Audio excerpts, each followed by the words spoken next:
Hey everyone, तो इस video में हम डिस्कस करने चाहेंगे कि आने वाले समय में मार्केट कहां पे जा सकता है, क्या हो सकता है, कौन से इंपॉर्टेंट ट्रिगर्स एंड फैक्टर्स है जो हमको एनालाइज करते वक्त ध्यान रखने चाहिए, which is going to be helpful to the point. सीधे मुद्दे की बात करते हैं। सबसे पहली चीज है जो अभी आने वाले समय का सबसे इंपॉर्टेंट ट्रिगर होगा, जो स्पेसिफिकली बैंक निफ्टी और फाइनेंशियल स्पेस को डिक्टेट करेगा कि उसको ऊपर जाना है, नीचे जाना है या साइडवेज रहना, वो है आरबीआई की पॉलिसी।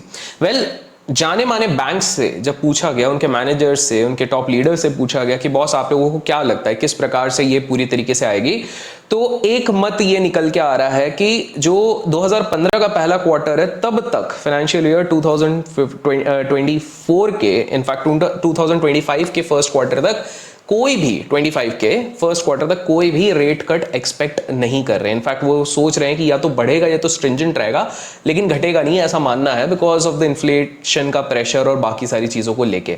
अब एक चीज आपको समझनी पड़ेगी कि हाल फिलहाल में मार्केट को अपफ्लोट कौन रख रहा है। जब यूएस मार्केट भी गिरता है, हल्का फुल्का हम बच रहे हैं, क्या एक रीजन है डोमेस्टिक वे में, और वो है क्वार्टर अर्निंग के रिजल्ट्स। 983 कंपनीज के आसपास जो अभी तक रिजल्ट्स आए, उसमें से जो एवरेज निकाला जा रहा है वो year on year, quarter on quarter 64% के ऊपर आ रहा है रिजल्ट। इसका मतलब क्या है कि हाँ, कुछ के नीचे आ रहे हैं, कुछ के अच्छे आ रहे हैं, लेकिन जिनके अच्छे आ रहे हैं वो पूरे एवरेज को कंपनसेट कर रहे हैं।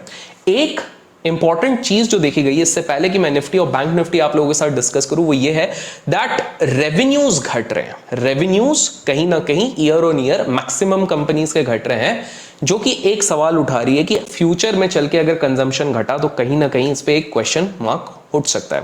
और एक चीज है कि हाल फिलहाल में पता लगा है कि मुकेश अंबानी जी, हमारे मोटा भाई, अपने 5 ईयर का टेन्योर चला रहे हैं, लेकिन उनके पूरे जो कॉन्वर्जेशन हुआ है वहां पर एक बहुत इंपॉर्टेंट हाईलाइट है जो आप में से काफी सारे लोगों के लिए इंपॉर्टेंट होगा।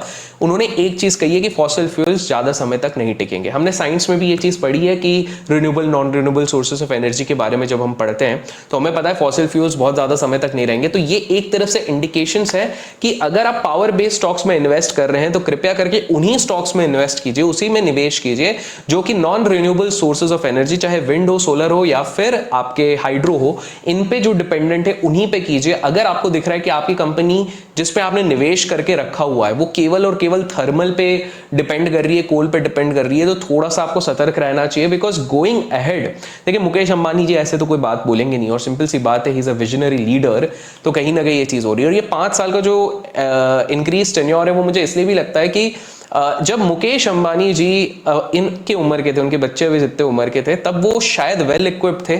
उनके पिताजी ने उनको जामनगर प्लांट के नेतृत्व करने के लिए भी उनको दिया गया था, तो वो शायद उस लेवल पे मैच्योर हो गए थे। मुझे ऐसा लगता है कि कहीं ना कहीं उनको लगता है कि उनके बच्चों को मैच्योर भले ही हो गए होंगे, लेकिन थोड़ा और सपोर्ट करने की भी जरूरत है। That would be back of the mind. Obviously front आके बोलेंगे नहीं, बिकॉज ये सस्पेशन क्रिएट करेगा स्टेक होल्डर्स के दिमाग में।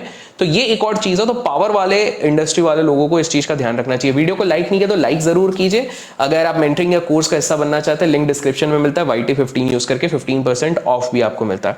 नेक्स्ट चीज, दिवाली आने वाली है कुछ महीनों में, तो दिवाली के टाइम पे कौन सा वो सेक्टर हो सकता है जो मेरे हिसाब से ठीक ठाक परफॉर्म कर सकता है, वो होगा इलेक्ट्रॉनिक्स। लेकिन इलेक्ट्रॉनिक्स में आप थोड़ा सा सावधान रहिएगा। जो कंपनीज डायरेक्ट मोबाइल या सेलुलर फोन से डील करती हैं उनसे थोड़ा सावधान रहिएगा, because demand, I am little surprise, demand and revenues वहां पर श्रिंक हो रहे हैं। मेरे हिसाब से तो आज तो पूरी दुनिया मोबाइल पे लगी है, लेकिन मुझे ये लग रहा है कि 2019 से लेकर 2022 के बीच में जो मैसिव प्रोडक्शन और जो पुश इन किया गया है उसके चक्कर में ये प्रॉब्लम हो सकता है कि ये मोबाइल बेस्ड कंपनीज को थोड़ा बहुत प्रॉब्लम हो रहा है। और ये 14 ईयर्स में पहली बार ऐसा हो रहा है कि मोबाइल कंपनीज के रेवेन्यूज हिट होते हैं। देखिए हिस्टोरिकली मैंने एक चीज देखी है कि जब भी कोई इंडस्ट्री पीक आउट होने वाली रहती है, अगर उसको 2-3 साल में पीक आउट होना रहता है, उसके रेवेन्यूज और मार्जिन श्रिंक होने वाले रहते हैं, तो ये कुछ इंडिकेशंस रहते हैं। इसीलिए आपको ये सतर्क रहना पड़ेगा।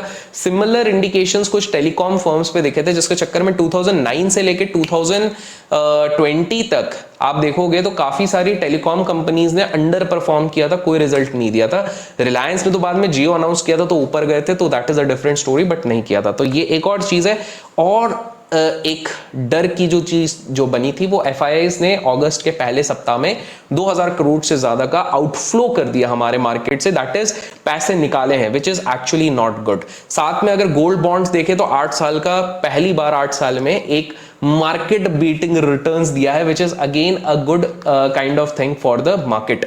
तो ये एक ओवरव्यू था। तो हमने इसमें कुछ पॉजिटिव्स देखे। पॉजिटिव्स ये देखे हैं कि भाई हमारे जो कंपनीज है उनके रिजल्ट सही आ रहे हैं, लेकिन नेगेटिव है कि रेवेन्यू खराब है, एफआईआईज थोड़ा सा आउटफ्लो कर रहे हैं, दिवाली आ रहा है तो कहीं ना कहीं ऑटोमोबाइल्स एज वेल एज जो हमारे इलेक्ट्रॉनिक्स उनके प्रोडक्ट सेल होंगे, लेकिन मोबाइल में खराबी है। लेकिन हाल फिलहाल में हमारा मार्केट क्या कह रहा है based on charts and technical analysis, उसको समझने की कोशिश करते हैं।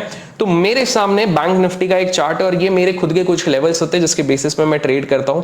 आज के दिन पे ऑनेस्टली मुझे कुछ खासा ट्रेड नहीं मिला है, छोटा मोटा मैंने ट्रेड किया हुआ है, ठीक ठाक प्रॉफिट बुक करके मैं साइड में बैठा हुआ हूं। मैं वेट कर रहा हूं या तो ये 45,100 के ऊपर टिकने की कोशिश करे या तो 44,800, थोड़ा सा रेंज बाउंड दिख रहा है। Guys what I have learned is जब मार्केट बहुत ज्यादा रेंज बाउंड पे रहता है तो आपको बहुत ज्यादा एग्रेसिव ट्रेड्स नहीं लेने चाहिए।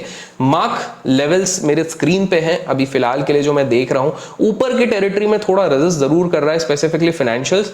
देखिए जो मेरे को लगता है पहला इंडिकेशन अगर रिबाउंड का आना है तो वो फाइनेंशियल से आना पड़ेगा। निफ्टी भले ही करेगा, वो सस्टेन नहीं कर पाएगा जब तक फाइनेंशियल्स नहीं करेंगे। 45,000 पे कॉल राइटिंग और पुट राइटिंग दोनों अच्छी खासी है, दोनों के बीच में लड़ाई झगड़ा हो रहा है। It would be interesting to see अगर 45,000 को एक वॉल्यूम कैंडल तोड़ता है तो 45,100 अगले 15-20 मिनट में भी आ जाएगा। बट आई हैव टू सी ये 45,000 को कैसे करा। एक कैंडल ने जाने की कोशिश जरूर करी थी लेकिन सस्टेन नहीं कर पाया, तो इस चीज का आप बिल्कुल ध्यान रखिए। निफ्टी की अगर मैं बात करता हूं तो आज मैंने निफ्टी में जरूर एक ट्रेड लिया था जिसने मेरे को डिसेंट रिटर्न दिया, बिकॉज निफ्टी पे जो मैंने लेवल मार्क किया था अगर मैं इसको एक्सटेंड करता हूं तो यहां पर मेरे को एक ब्रेकआउट मिला था, तो मेरे को एक क्विक स्कैल्प मिल गया था यहां पर, to be very precise. In fact मैंने एंटर थोड़ा जल्दी भी कर दिया था बिकॉज मॉर्निंग के अगर आप हिसाब से देखते तो मॉर्निंग में अगर मैं यहां पर एक लेवल मार्क करता हूं तो ये वाले लेवल को बार बार सपोर्ट लेने की कोशिश कर रहा था। आप में से कुछ लोग बोलोगे एग्जैक्ट टच तो किया नहीं है। देखो आपको समझना है, ऑपरेटर भाई साहब आपके लिए बैठेंगे नहीं, बोल रहे भैया राजू भैया संजय राजू राहुल इन सब का तो इधर उन्होंने वो बना के रखा है, ट्रेंड लाइन बनाया तो एकदम टच करना है फिर ही ऊपर लेंगे, ऐसा नहीं सोचते वो लोग, डायरेक्ट टक करके ले जाते हैं। तो मेरे हिसाब से जो मेरे को एक चीज लग रही है कि निफ्टी ऑल्दो थोड़ा स्ट्रेंथ दिखाने की कोशिश जरूर कर रहा है, फाइनेंशियल्स पार्टिसिपेट नहीं कर रहा। जब तक फाइनेंशियल्स पार्टिसिपेट नहीं करेंगे मैं एग्रेसिव यहां पर लॉन्ग नहीं होऊंगा। आशा करता हूं इस शॉर्ट संक्षेप वीडियो से कुछ सीखने मिला तो लाइक शेयर सब्सक्राइब करना ना भूले। एंड एज यूजुअल मेंटरिंग के अगर इंटरेस्टेड है YT15 लिंक डिस्क्रिप्शन में मिलेगा। Till then keep learning, keep growing, keep investing and keep trading.